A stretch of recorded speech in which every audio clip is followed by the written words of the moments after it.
At my graduation party, I watched my father, Victor, slip powder into my champagne glass. The lights glittered, cameras flashed, everyone smiled, and I smiled too, but not for the reason they thought.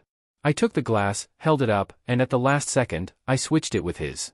He drank what he had planned for me. That was the night my family's mask shattered, and the poison they carried turned back on them. Before I share my story, I'd love to know you're here with me. Drop a simple "hi" in the comments so I know you're listening, or let me know where you're watching from. I love to see how far my story can reach. Thank you. Now, let me tell you everything. If my story stirs something in you, anger, sadness, or even hope, please consider subscribing. It means more than you know to have someone stand with me as I tell the truth. My name is Adrian Calloway, and this is how I survived the night my own family tried to destroy me. To understand why I smiled at my graduation party and switched those glasses, we start in Seattle, 2025, in a house made of glass and water that looks clean until you test it. I live in a one-bedroom apartment in Fremont, where the air smells faintly of coffee and rain. I bike the Burke-Gilman Trail along Elliott Bay and carry a notebook where I log what most people never see, the numbers behind beauty. Dissolved pharmaceuticals spike after midnight. Eelgrass thins where the tide should be generous. Orca sightings align with weeks when outflow pipes run hot. That's my world: cheap takeout, a second-hand laptop, and a stubborn belief that science should make water safer to drink and oceans easier to breathe. Up on Capitol Hill, the Calloway House rises like a museum case, glass panes stacked above the city, featured in Architectural Digest. A place where the air looks pristine but feels stagnant. Callaway Biotech throws galas at the Four Seasons, with champagne fountains under the company logo carved in ice. People say we're a family that gives back. I know better. I'm a Callaway by blood and an outsider by choice. My father, Victor, talks strategy like it's oxygen. My mother, Cassandra, polishes our name until it shines.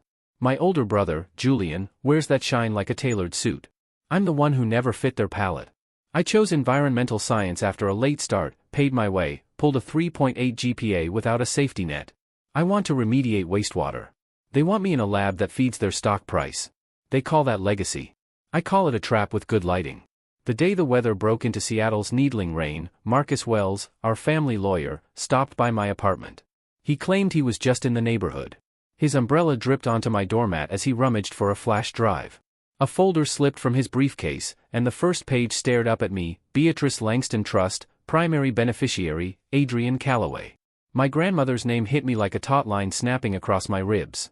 He scooped up the papers too quickly, but not before I saw the condition in black ink: distribution at age 30, contingent on the beneficiary not being employed by Callaway Biotech. He smiled, trained not to blink. "The family's proud of you," he said, and left with the rain. I stood there, rain pooling at my ankles, and realized something monstrously simple: my parents already knew. It explained the sudden invitations, the limo offers, the wardrobe notes about branding and optics. If I stayed outside their orbit, I kept my autonomy and Beatrice's money. If I stepped inside, I became another polished pane in their construction and lost the key she meant to leave me. When I was 18 and the house still felt bigger than God, Beatrice pressed a tiny brass key into my palm after her last chemo. The letters BL were etched into its head like a whisper. "Watch the cycles," she said, her breath papery. "In this family, harm repeats until someone says enough." She told me science was a lantern: if you hold it steady, shadows have to move. At the University of Washington, Dr. Evelyn Marsh, my mentor and once Victor's research partner, sharpened that idea. "Too perfect data is a smudge, not a miracle," she said. "When results line up too cleanly, ask who cleaned them." She spoke casually, like office hours chatter, but her eyes were careful. "My goal has always been embarrassingly public: clean Puget Sound, push pharmaceutical take-back programs, engineer better filters at outflows. My obstacle is private and familiar. Victor wants me in neural drug research because that's where prestige lives. Cassandra wants me in tailored suits because that's where cameras live. Julian looks at me like I could make his life simpler by wanting what he wants." The week before graduation, I rode up to the glass house, rain spilling on my jacket, to drop off commencement tickets. I cut through a corridor where the house reflected itself. In the reflection, Cassandra stood in the study, fastening a pearl at her throat, angling her face toward the window's light. "We have to make sure that day is perfect," she whispered. Victor, blurred by glass, slid a black box into a desk drawer. The label on its corner was small, utilitarian, and loud to me: Lab Everett. I'd seen those labels during summer internships, pencil-line handwriting, the calm of people who believe they own every variable. I watched the drawer close, my breath ghosting the glass, my skin tightening like it does near an electric fence. What will they do on my graduation day? The thought came cold and clean. Suspicion hardened into resolve. If there was poison in the bottle, I wouldn't be the one drinking it. On commencement morning, Seattle wore its favorite mood, thin, forgiving rain and light that made everything look sharper than it felt. I adjusted my cap in the flecked mirror above my sink and texted Elliot back, "Pizza and plots after, absolutely." Then I shoved my notebook into my backpack out of muscle memory. A limo idled at the curb like a joke. Cassandra stepped out in a bone-colored trench and sized up my tie before saying hello. "The green is off," she said, as if I were a room to be photographed. "It isn't our family palette." "I like moss," I replied. "Moss doesn't consult palettes." Victor's smile didn't reach his teeth. Julian's didn't even try, but his eyes gave that quick warning flicker I've learned to read as care he hasn't figured out how to show. Husky Stadium pulsed with 1,000 families practicing pride. The field glistened. Dr. Marsh found me in the crowd, the way water finds the lowest line. We shook hands like colleagues, and she kept her voice under the stadium noise. "EPA chatter about Everett is getting louder," she said. "If anyone hands you a drink you didn't open yourself, don't." She didn't blink. I nodded like a student who'd heard the exam question in advance. The ceremony crawled and pulsed, names, cheers, speeches about weathering storms. I needed quiet, so I slipped into a service corridor smelling of floor cleaner and metal. Voices carry differently in back-of-house hallways, flat and honest. Victor's voice didn't misplace itself. "We resolved the Adrian problem today," he said, words pared down to utility. Cassandra's followed, soft but fatal. "Is there a way to do this with less risk?" A small click, like an electronic lock, answered. I stood still, letting my heart slow itself. If fear is a lever, I used it. I walked out as if I belonged there, and in a sense, I did, because I've always known where the water goes and where the pipes are buried. When I rejoined the light, 2 hotel staffers wheeled a crate past the tunnel mouth toward the VIP tents, yellow stickers stamped VIP family. On one sticker, in smaller print I shouldn't have been able to read but did, were characters like déjà vu, a lot code in the format labs used to track a batch without advertising. They were tracking it. I'd seen that schema during internships: month, run, line, hand. I didn't touch the crate. I didn't need to. Its existence was touch enough. "Dad's been unusually intense about the beverage service," Julian muttered, drifting over near the field entrance, eyes on the tents, not me. He brushed imaginary lint off his cuff, pretending he wasn't choosing between loyalties. In my head, the pieces clicked into a simple scaffold: control what's poured, control the outcome, secure the optics, secure the story. My objective narrowed to a laser: identify the method, stay physically safe, collect a clean chain of evidence. Sage texted from the stands, her press badge giving her eyes on the private bar for the afterparty. I typed back, prioritize the champagne fountain. Angles from the far left will catch reflections in the ice. Elliot sent a thumbs up in a blurry selfie, already half-soaked. We joked about pizza and data visualizations, like climbers joking about dinner before a hard route. The risks arranged themselves like glassware on a tray. Confront too early, and they switch hands. Wait too long, and you become the person the room drinks to, then buries. I chose the third path: make them certain, then let them prove it. Rain thin to mist. The stadium announcer traded pomp for logistics. I kept my eyes on the periphery, where truth hides until it doesn't. My phone buzzed with a message from Marcus, so polite it was cruel: "This evening, there will be a special speech from Victor for you." Of course there would be. Of course the story would be staged under chandeliers with a view of the sound dressed in city light, where poison could look like celebration. I slipped my phone into my pocket and studied the sky, as if the clouds could hand me courage in a language I already spoke. Everything was set for a perfect family moment. But moments belong to whoever claims them first. I pulled my cap down against the drizzle and decided to be the one who did. The Four Seasons rooftop pretended to be a ship, all glass and wind, the city glittering like it had nothing to hide. Puget Sound spread below in a sheet of dark metal. A champagne fountain sighed under the Callaway Biotech logo carved in ice. The jazz band slowed its heartbeat to match the rhythm of expensive conversations. Cassandra did what she does best, rearranging people like furniture so every camera angle favored the mythology. She drifted me toward the skyline's best view, then pivoted me under the chandelier glow, then parked me near the fountain where the logo would frame my shoulder in photos. Victor worked the room with investors, hand on a shoulder here, a promise there, but his eyes kept touching the private bar like a reflex he forgot to hide. Elliot slipped through the crowd early, finding a dead angle under the bar's lip where a phone could see without being seen. He texted once, a single period, our shorthand for "we're rolling." Sage blended into a cluster of reporters, her press lanyard looking official because she'd studied 3 real ones to make it. She tilted her mic toward the spot where staff disappeared behind the ice. I walked the perimeter, like mapping outflow points along a shoreline. At the service hatch, a staffer opened a mini safe, took out an unlabeled bottle in a zip bag, then a vial with a white shoulder and a handwritten code, SCPVX. The handwriting was calm, neat, like every lab tech I've met. He passed the vial to a server who wore the practiced blankness of someone told this is what VIP means. She slid it into her waist pocket and took a path behind the ice where cameras would flare and blind. I didn't follow. The point wasn't to stop it, it was to see it clearly. On a tray by the fountain, a line of flutes waited in a shallow V. One had a pale yellow sticker on its base, almost decorative if you didn't know how to look. The placard in front read A. Callaway in handwritten ink. No other glass had a name. It would have felt like paranoia if I hadn't lived the week I had.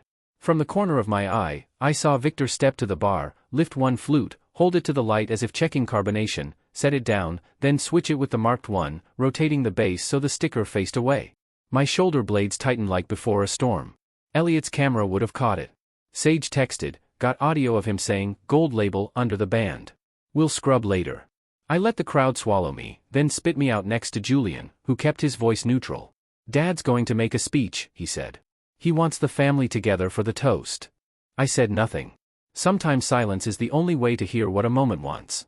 When a server brought out a fresh bottle in a velvet sheath, the band melted into a slower tune, as if the room had agreed to breathe together. The sheath was cut away with ceremony. The bottle's foil was a deeper gold than the others, the label their preferred vintage, more for symbolism than taste. A staffer leaned into the bar's dead zone, and the server I'd clocked returned empty-handed, refilling a thin carafe with a top off so precise it read as fear. In the ice, someone had etched the company's old tagline, bettering lives at scale. It caught the light and threw it back like a dare. Cassandra guided me 2 steps left as a photographer raised his camera. Hold there, she whispered, as if good framing were a moral act. Victor stepped onto a small riser, the sea at his back, investors at his feet. He called for quiet with a hand that said, this is what authority looks like. He spoke of merit, perseverance, how a city like ours makes people like us, a sentence that sounds generous but always means ownership. Then he nodded to the bar. The server placed flutes in a practiced circle, the marked one, placard now removed, landing in the shallow center where a spotlight would find it.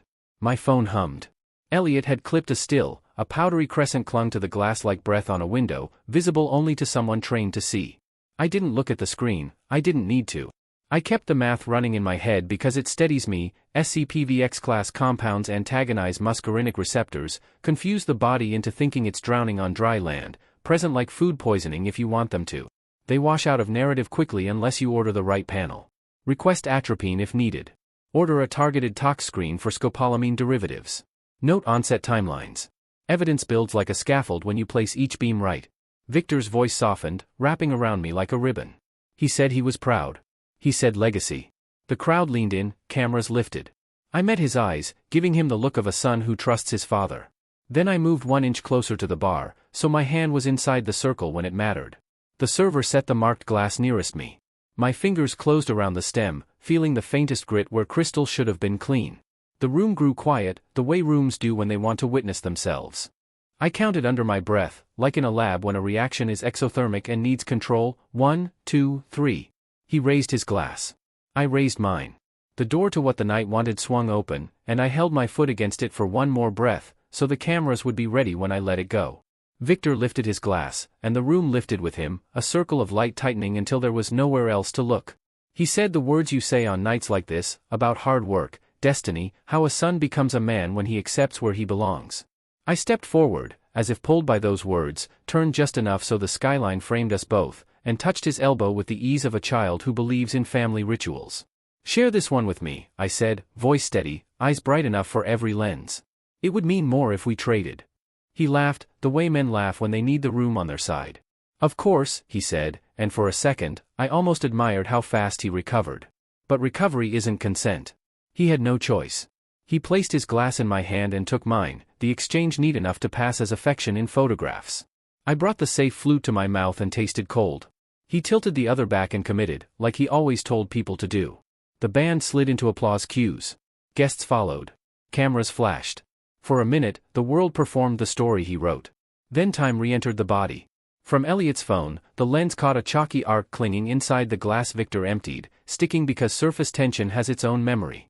Cassandra saw the exchange in profile, understood it in one inhale, and could do nothing but press her nails into her palm until her knuckles whitened.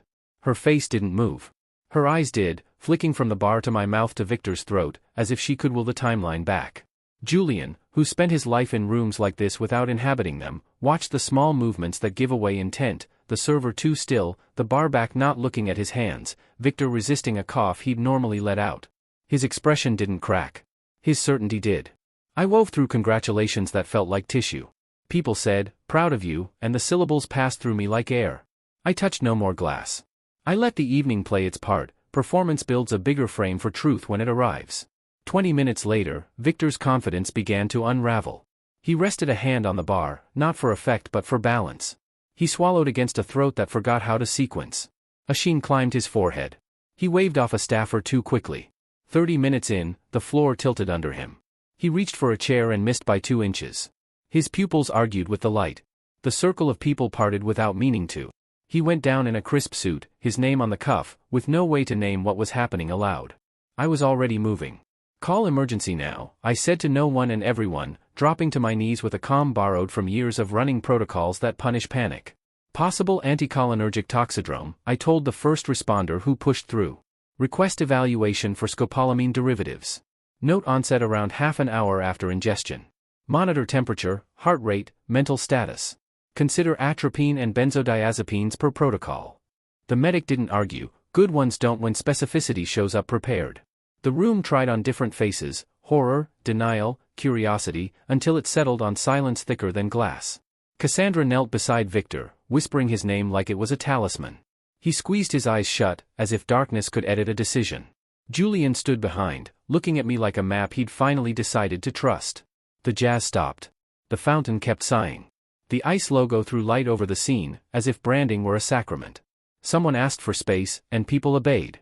I felt Elliot at my shoulder without turning. He didn't need instructions, he'd captured what mattered. Sage was already moving to the deck's far edge, where reception was best.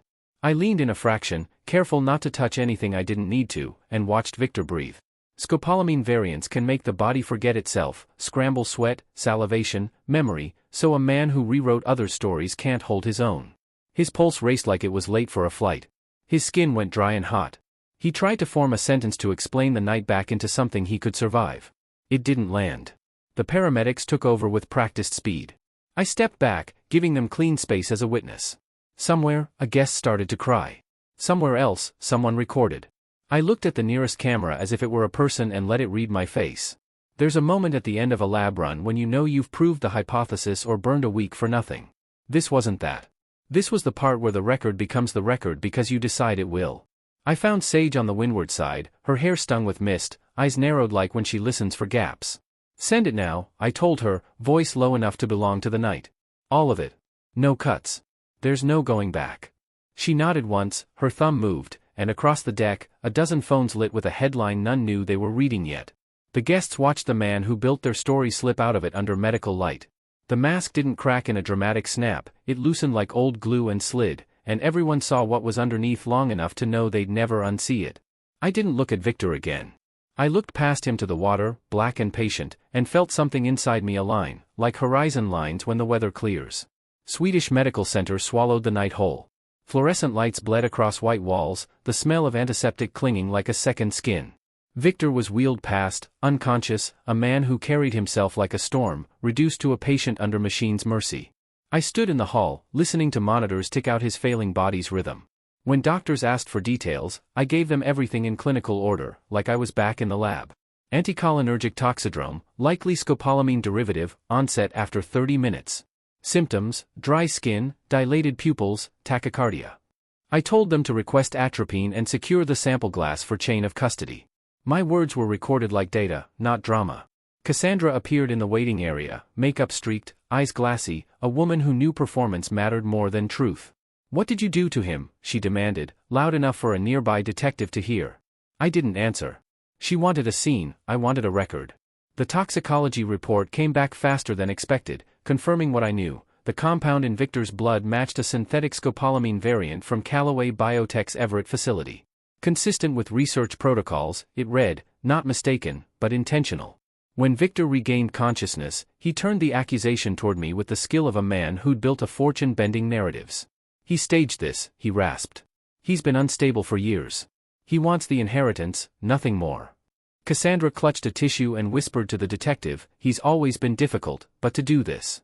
The detective wrote it down, not because he believed it, but because the system requires every line. I stayed silent. Silence sometimes speaks louder than argument. FBI agents joined within hours, their presence confirming rumors that Callaway Biotech was already under investigation.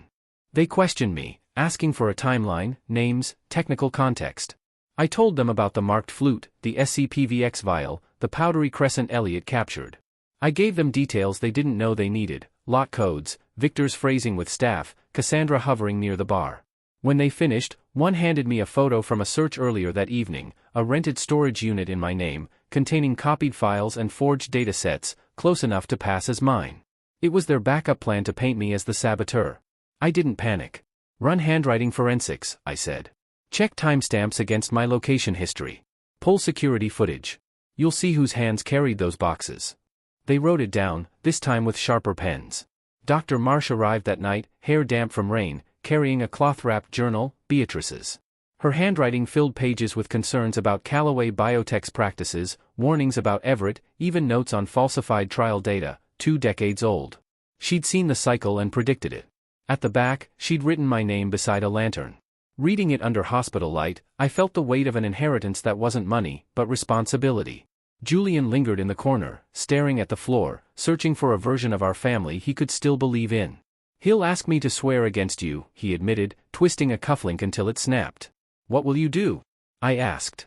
I saw him check your glass like it was a weapon, he whispered. I can't lie for him anymore. Before midnight, Sage uploaded the raw video, Victor dropping the powder, the marked glass set before me, the switch, the collapse. The headline on her independent site was blunt. Within an hour, the clip spread across Seattle, flooding feeds and message boards. Some cursed me, others cursed him, but everyone watched. Callaway Biotech's perfect facade cracked in real time under the cold glare of a hospital ward. By dawn, reporters camped outside the hospital, Callaway headquarters, and the Four Seasons, where the ice sculpture had melted into drains. The FBI expanded its net, seizing emails and hard drives, stacking subpoenas like playing cards. One thread showed Victor ordering subordinates to align outliers in trial results.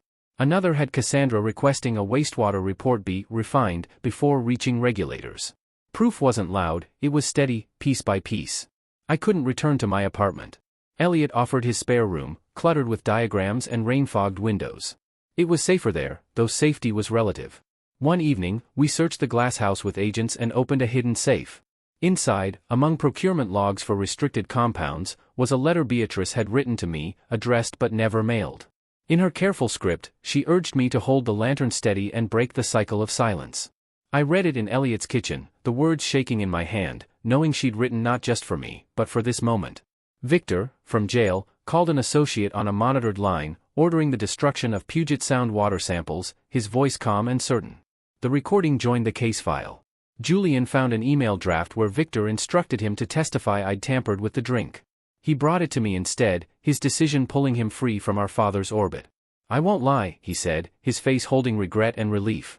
Sage wasn't untouched. Someone followed her home from a cafe, then her laptop crashed mid-upload, half her files gone. We realized someone inside Callaway still had reach, planting shadows. She rebuilt her system, moving vital evidence to an offline drive we hid in Elliot's apartment. The paranoia was real, but so was the resolve. A summons arrived, accusing me of harming Victor to secure the inheritance, his final card. I laid the document flat and called the agents. Take everything, I told them. Footage, notes, the journal, Julian's email, all of it. If I fall, it won't be for lack of evidence. Elliot and I boxed everything with careful labels, building a record to outlast any lie. By Friday, headlines shifted. Local stations spoke plainly, national outlets couldn't look away. On the courthouse steps, officials announced Callaway Biotech faced charges of fraud, environmental violations, and attempted homicide. The words carried across every screen in the city. That night, I stood by Elliot's window as rain smeared streetlights into gold rivers, Seattle's way of cleansing without forgetting. My phone buzzed, Dr. Marsh reminding me to hold the lantern, Sage saying she wasn't blinking, Julian writing, I gave them everything. I pressed my forehead to the glass, feeling the weight of what came next. It wasn't just about me anymore, it was about a city poisoned in silence, a family that turned legacy into venom. The choice was made, I'd finish what Beatrice started. Either the truth would carry me, or it would bury me. But I wasn't standing alone. The federal courthouse felt like weather turned to stone. Rain traced the windows as I walked in with Elliot, Sage, and Julian. Across the aisle, Victor sat in a wheelchair, thinner but still looking at the room like it owed him obedience. Cassandra's face was perfected for sympathy. The prosecutor started with what no one could explain away, Elliot's rooftop footage. On screen, Victor leaned over a flute, the powder riding the glass like a crescent. Then the fall, the siren light, the panic frozen in crystal. When they called me, I swore in and kept to the story's spine: Husky Stadium, the crate with the yellow code, the marked flute, the trade, the collapse, the talk screen matching our lab. No adjectives, just sequence. The defense tried to rebuild the mythology, waiving a lease for a storage unit in my name, printed emails, a psych profile like a family dinner sketch. I let them finish. Julian stood, handing the prosecutor his phone with Victor's message instructing him to lie about my tampering. I won't lie, Julian said, and the gallery exhaled like a rope had snapped. Cassandra's tears didn't save her. Under questioning, she admitted she knew. I told him not to, she said, realizing too late what she'd given away. The agents cued the jail call, Victor's steady voice ordering water samples destroyed. The room went quiet in a way that changes people. Dr. Marsh laid Beatrice's notebook beside current Puget Sound data, 2 decades of warnings aligning with my Bay numbers. When the judge asked if I had anything to add, I stood. Family doesn't poison its own blood, I said. And it doesn't poison the water a city drinks. I'm here to protect both. Pen scratched like rain. The gavel fell. The court found cause for a full criminal trial and remanded both defendants. Marshals moved. Victor hit the table with his palm, staring at me like a look could reorder the world. You destroyed everything, he said. I didn't answer. As they wheeled him out and guided Cassandra through a door she couldn't stage manage, the air felt lighter but heavier with what it now demanded. 6 months later, the sentences arrived with the weather: 22 years for Victor, 16 for Cassandra. The city read the numbers like a tide chart, finally matching the shoreline. Julian and I left the glass house on the hill for Beatrice's cabin at Lake Sammamish, where the air smelled of cedar and smoke, and the night felt human again. I used the inheritance they tried to reroute to build the Beatrice Langston Foundation, cleanup grants, filtration pilots at outflows where the Bay had tasted bitterness. Julian resigned his title and enrolled at UW for environmental law, outlining cases at the kitchen table with the care of someone learning a language he was born to speak. Elliot turned sketches into hardware that pulled residues from water without bankrupting towns. Sage told the truth until it gained its own momentum. The FBI's final report named what the company hid: 12 deaths tied to their neural drug. Hearings followed. Investors wrote off losses they once called breakthroughs. Amid the noise, a letter arrived from Margaret Langston, Beatrice's estranged sister, saying she'd been cut out for fighting a discharge plan decades ago. Cycles don't end by accident, she wrote. In the attic, beneath a quilt, I found an envelope with my name in Beatrice's hand. Truth is the only light you need, she'd written. Don't fear when it burns away the dark. What remains will be real. I read it to Julian as the lake tapped the shore like a metronome. One clear night, we sat on the dock, Julian with a casebook, Elliot grease-smudged from a prototype, Sage shaping a story on a napkin. The water held the moon without breaking. We talked about the past like weather that had passed through, what it felt like, what it changed, what it left standing. Fear had drained from our voices, replaced by a steadiness that didn't need to announce itself.